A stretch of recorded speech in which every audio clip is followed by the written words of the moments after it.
and welcome back to the Loopy Homestead. Today is a messy hair, don't care, dreary outside, better be warm inside kind of day. It's January, but it is the perfect time to start getting ready for spring and summer. Our project today is to go through and organize our seeds. We've got our seed catalog we're going to look at. We're going to order or talk about what seeds we're going to order. We're going to talk about the zone that we garden in here.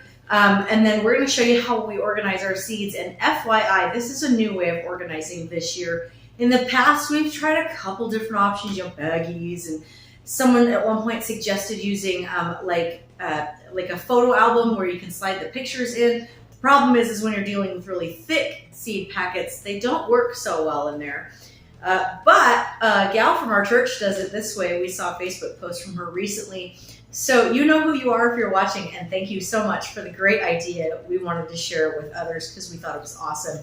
And so far, we've put some of our seeds in these, and it's fantastic. We have extra space. There's plenty of room, and we're going to be able to see what we need right from the outside without even really opening anything up. So with that, we'll talk about some of the stuff that we have to use today. Before we get started on how we organize our seeds, or are going to organize our seeds, we'll talk about some of the other tools that we use. One of them, of course, being a seed catalog. The other is this really handy thing that Mom will talk a little bit more about here. Mom is definitely more of our pro gardener. I've not done a lot of it in our life. You know, I'm a builder, but Mom is better with the gardening, so this is something that I'm starting to learn from her, but she knows more about the planting guides and things. I'm going to get those girls gardening and canning, and they'll be self-sufficient by the time I'm gone.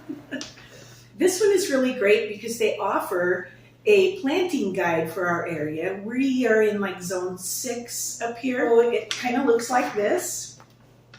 It lists all of the vegetables that grow well in our area. Talks about how to plant them, what varieties grow the best. And so we've kind of gone off of that. We also have ordered or are ordering seeds from Baker Creek Seeds. We look for heirloom seeds. There is also another great place that is family owned called the Heritage Seed Company, I think it is, down in Plummer, Idaho. No, Heirloom Evermore. Heirloom Evermore, sorry. Great little seed company, very nice to work with. We've gotten seeds from them, so let's give them a shout out as well. But these are all really handy tools for us, especially once you know your zone, what's the best time to plant what. It's easier to keep track of that way. And so these are great tools that we've been using for a year or two now. Sometimes it's a bummer because in climates like ours, we really don't do so well with things like melons and some of the other stuff that are really fun to grow. So, you know, it's a lot of the more hardier vegetables, potatoes, carrots, that kind of thing. Not so exciting, but they are the staples that kind of keep you going year round. As you've seen before too, we do have a greenhouse, which means we can amplify our growing season. The frost dates here can sometimes range anywhere from like May to sometime in June. You know, it is kind of a wonky thing right now. We're going through what they call fall spring. We may end up with more snow or more winter-like weather before we actually get into real spring, or as we like to call it here, mud season. So there is a difference between what we can grow, what we can't grow, and how long our season can be based on what offers you have for growing. Also, you'll notice that part of the things that we've chosen is heirloom seeds specifically. Now, if you're not familiar with that, it is the difference between a plant, kind of like when it comes to our chickens, our golden comets and our breasts. Our golden comets are sort of an engineered species, as it were. You know, we can't breed them together to get the same thing. Same thing when we talked about the Cornish cross. We cannot just breed them and get the same thing. They're made of two different animals. Seeds kind of work the same way. An heirloom seed is more like our breast chickens, where we're going to breed a breast to a breast and get a breast. However, there's GMO seeds, or there's other you know, engineered seeds of sorts. And we're not necessarily talking about like the Bill Gates version of things, but there are certain seeds of like tomato varieties or lettuce varieties, things you might get in your local grocery store that are amazing to eat, but you can't go home and you can't take a seed out of that plant and plant it. It just won't grow. Or maybe it will grow, but you're not going to get the exact same thing that you purchased at the store. Some of those plants are what are considered sterile, so they're not going to grow anyway. And then there's a difference too between plants that are self-pollinating or need pollinators. Self-pollinating plants both have a male and female part to their flowers, which means they will pollinate and produce on their own, versus ones that don't self-pollinate, they're going to need bees. We are talking about bees in the future. We just don't have them here, so we have to rely on, whatever's going on around us naturally. Our fruit trees, I might have mentioned, I specifically chose a lot of those that are self-pollinating, simply because we don't have a pollinator system set up here yet.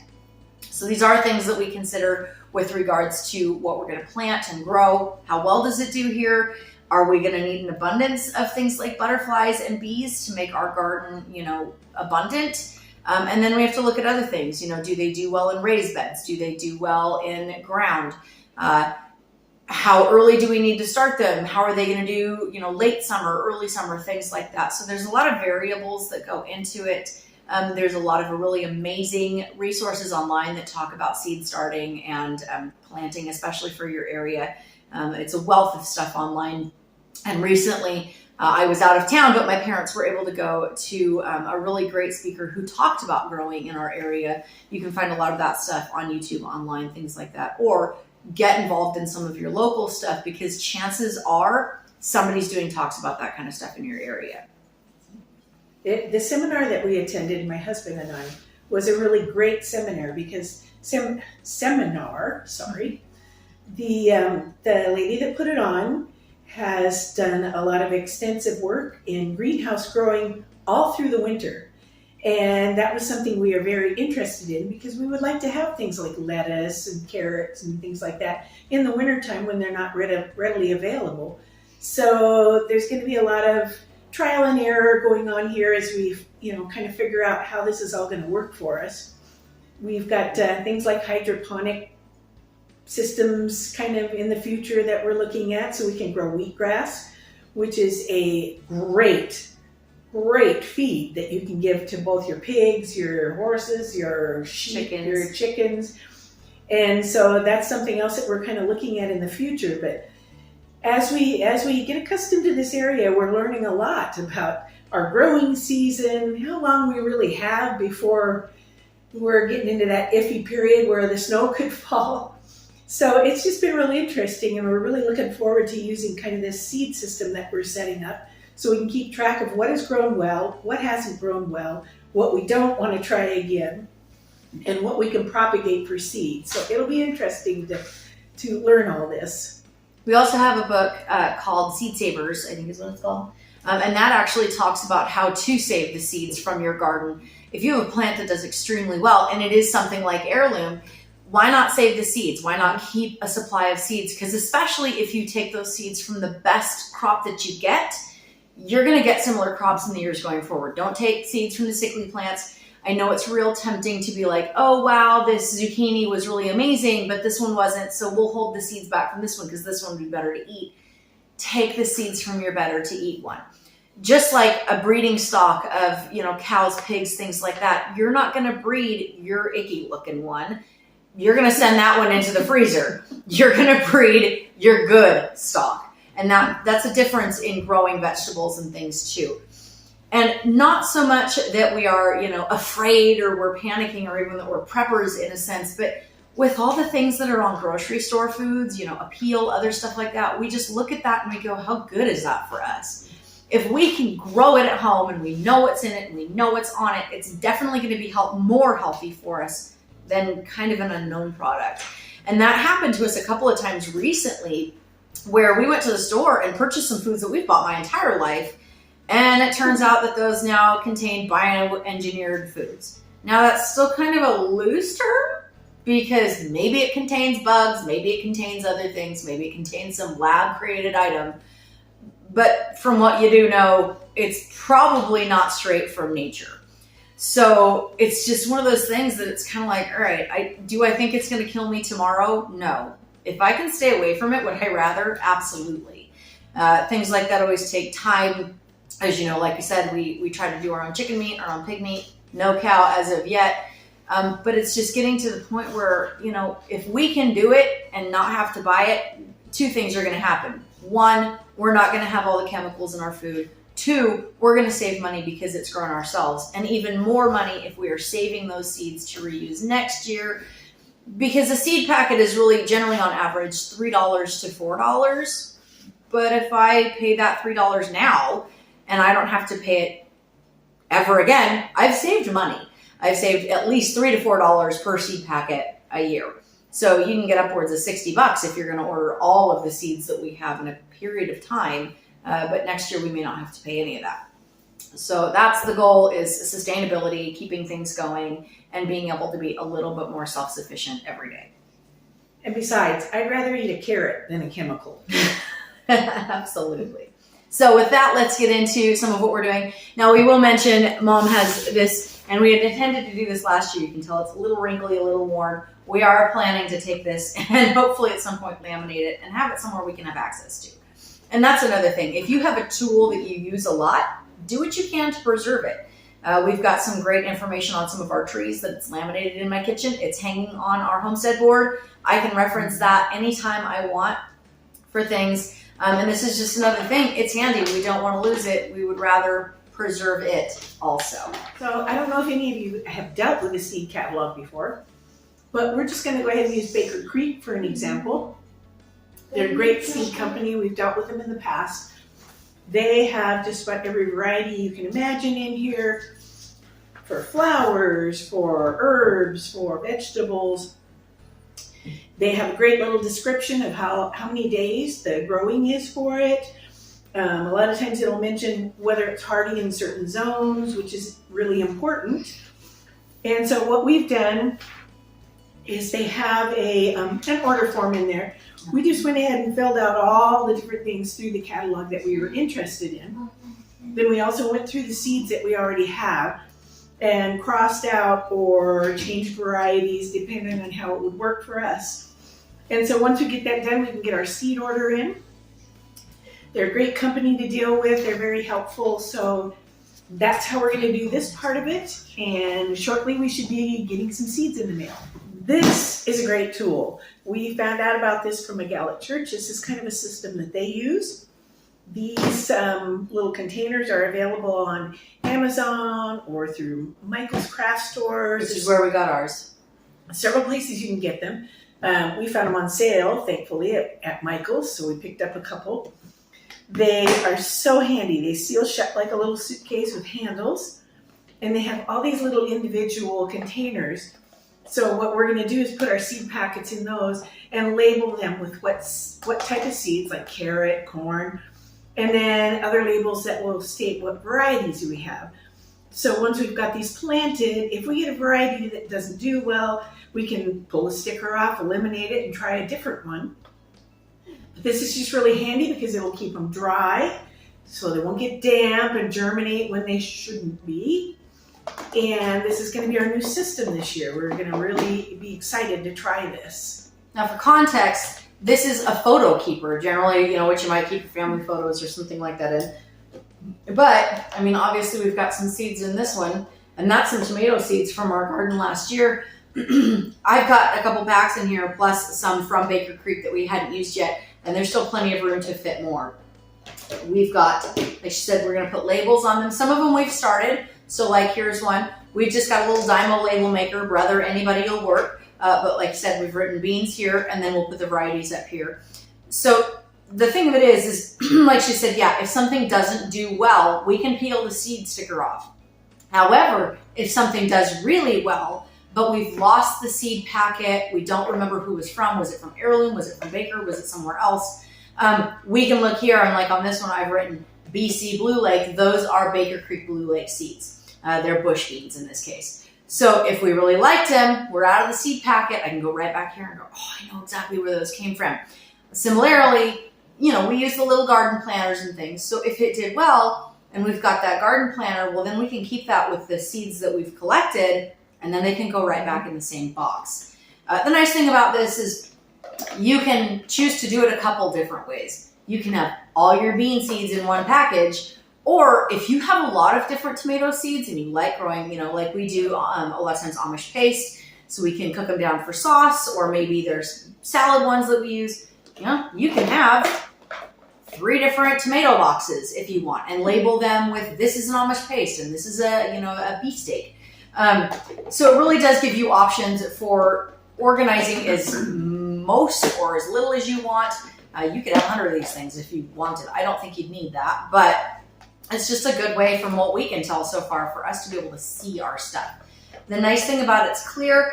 They come in a couple different varieties, these things. You can get them clear, you get a rainbow. We chose to go clear because that way when they are in our greenhouse or wherever we choose to store them, we store them like this, and I'm going, do we have bean seeds? I know they're in this box, or if they're in that box. So it's kind of nice that way to be able to just at a glance. I don't know, and maybe it's because we have different labels on here. These happen to be a sparkly glitter blue with white. The one label cassette I still had left was this color. So I don't know that it would have shown up as well on the rainbow, but it's up to your discretion. So this is going to be a fun time because right now, okay, I'm looking at Sugar Baby watermelon seeds from Heirlooms Evermore Seed Company, which is down in Plummer, Idaho. We did try some of these last year, and we did get a couple little watermelons. So we're going to try again. Yeah, they weren't huge, but it was our first attempt at them. And the seeds did come up. The plants were healthy. So we're going to hang on to that one. We're going to try it again this year. And we'll probably start them a little earlier, now that we understand a little bit more about our growing season. And we've had a year of our greenhouse being out here. We chose over the winter time to put 2 heat lamps in it, and those run all day, all night. We've had that going on so that I can see exactly how warm it's staying in there. And then we've got our grow lights on a timer so that the grow lights come on for a certain period of time, then the heat lamps are on. I went out today and I think we're in maybe the 30s to 40s today. I haven't looked. But that greenhouse, the high of 71, a low of 55 in the last 24 hours, and its current degrees was 61. So ultimately, it's actually almost warm enough for us to do a few seedlings. I'm not sure that we're going to start that right yet. It's probably going to be in a couple weeks here. But some of these ones that need the summer to grow, if we can start their seedlings early enough that by the time we get hardened and into the ground, maybe at that point they'll be ready to start fruiting, and we'll see. That's kind of a long shot, but we'd like to try rather than just assume and not. So with that, I've got my label maker here. One of the ones I don't have labeled in this box is asparagus. So I'm just going to go ahead, write it out here. And print it. It's going to print me my little label. I'm going to cut it off here. That's the nice thing is these have little cutters. Peel off my sticker.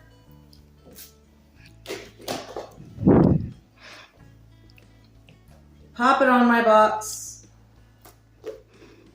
And I'm done. It can go variety. Well, except for the variety. We'll go back here and do the varieties later. But it's in there now. It's ready for me to get into whenever we need to. We've got 4 more in this one to do and several more in that one. What I'm doing at the moment is just going ahead, printing labels and setting them right on top of my little boxes. I've got tomatoes coming out right now. And then it's just real easy to sticker the box and go one by one rather than print, peel, stick, print, peel, stick.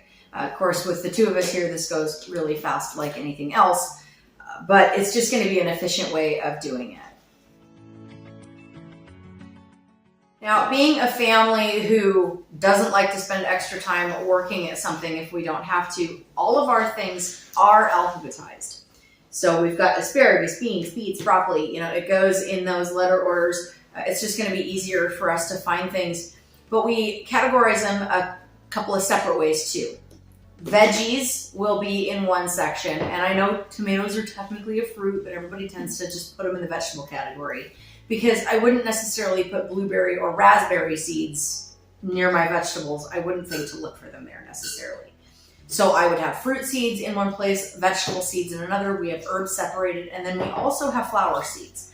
because since we don't have bees on the regular, we want to attract bees from other areas. And even if we had bees, we still want them to hang out around our garden, pollinate our garden. Butterflies the same way. So we want to have different flowers and things that will attract those. We're also looking at types of flowering plants that are good for other stuff, tinctures, medicinal qualities. We discovered something today called a toothache plant, which I thought was hysterical.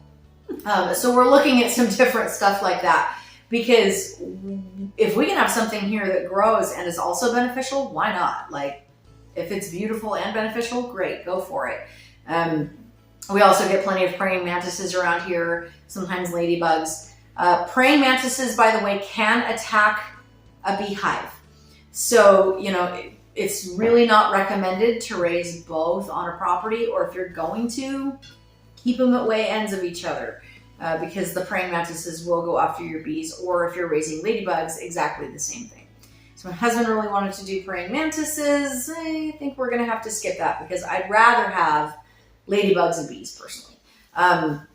I think overall they do more for our plants, because praying mantises, while they will eat pests, I think they'll eat like the squash bugs that we get. They'll also eat your bees and your ladybugs, and praying mantises aren't really considered pollinators. So as far as it goes for their beneficialness, that's not even a word, but I'm gonna. Beneficialness is the word of the day. Even though they're not beneficial to the pollinating aspect of things, and that they do kill the bugs, they're not overall great for us. So we're going to get on to organizing some more of our seeds, and we might talk a little bit about some of the varieties that we've chosen. We also are looking into all these different herbs and things, because we have found out now that a lot of them are good natural remedies for the health of your animals. And since we are raising our pigs without all the drugs and medicated feed and all the things like that, we want to make sure we've got something that they can take naturally that's not going to affect anything. For example, we found out the other day that oregano, thyme, things like that are a good natural warmer that don't add all the chemicals that are in all the things you buy in the store. So we are excited about that, because we do want to keep our animals healthy. As far as chickens, you can use things like apple cider vinegar and different herbs for that as well. So we're excited to try all these new things. And if these are things that you already knew and you're like, how did you not know that? Forgive us. We haven't been doing this forever, which is partly why we're bringing you along for some stuff like this, because we know that there are plenty of other newbies on the block. And sometimes the getting into this kind of stuff can occasionally be sort of people will be occasionally tight-lipped about things that they know. We happen to live in a community where sharing that stuff is welcomed and encouraged. But somebody may not know. And so, hey, why not share it anyway? Mom's getting our last label on here. And then we'll go through, we'll look at our varieties, we'll write our varieties on the top. I cannot speak today, neither can Mom. And then our seeds will be ready to go. We will also, I doubt we'll have anything new on here. In fact, actually we will. We're also going to look at our list of things we're planning to order and sort back out, because, for instance, we do not have a cauliflower or a cucumber spot in these. And so we'll have to make sure we've already planned for the seeds we plan to be getting also. So a second ago, we were showing you how we were organizing our seed containers and talking about the order we would put in. We did that order, and now the seeds are in. So it's time to finish getting some labels on the new varieties that we're getting. And it's time to just make sure we've got them all sorted out and organized. But we wanted to share with you one other really cool thing about Baker Creek. Free seeds. When we got our order, they thanked us by sending us 3 packs of seeds, one for spoon tomatoes, one for tiny bok choy, and one for Landis winter lettuce. This will be nice for in the greenhouse for winter lettuce. We'll have to try this. I've never tried bok choy before, and since it's little, that'll be cool. And spoon tomatoes, those look like they'll be great for salads. So we're excited to try these. The nice thing about it is that you might get an opportunity, like with us with the bok choy, to try a vegetable maybe you haven't grown before, or a variety you haven't grown before, which is a great way to kind of experiment without spending extra money. So we're definitely going to try these out. Maybe they will do well for us, maybe they won't, but either way, no harm, no foul. And I think it's a really smart thing that Bigger Creek does with their seeds. So with that, we're gonna go ahead and continue organizing, and that'll be the end of the seed sorting. We have finished up labeling all of the seeds. As you can see here, they look quite nice, which makes the organizer OCD person in me very happy. But it'll be nice because we can take these right from here into the greenhouse, and in there we won't have to worry about them getting damp. Ultimately, you don't want your seeds to be in a ton of light, but thankfully all of ours are in packages that are not clear. So we don't really have to worry about too much sunlight in here or anything like that. I don't recommend that you use this kind of system if you're keeping them in like Ziploc baggies. It's not recommended for seeds anyway. You can easily get some of those little, manila envelopes in lots of different sizes. If you're gonna keep your own seeds, I would recommend doing that instead. They look nice. We're happy with what we've got here. We're excited to get going, starting things in the greenhouse here not too long. Got to get some little planters filled with dirt to start off our seeds in their first little bit of soil, and then we'll move up from there. So I guess in a couple weeks, we will be taking you along with this as we start getting some of these in the pots. See you next time. Thank you, Baker Creek. Thanks for joining us back on the Loopy Homestead. If you'd like to stay in the loop, please subscribe to our channel. And if you'd like to help us find more looplings like you, please like and share our videos. See you next time. So before we get into, we all do this open. Mm-hmm. I was already thinking about it. So. It's how many times are you going to say so? Or and So there I went. But we really like the word so. We do really like the word so. Pick one. Pick one. Let's start a band. And a fan. Okay. Well, you're.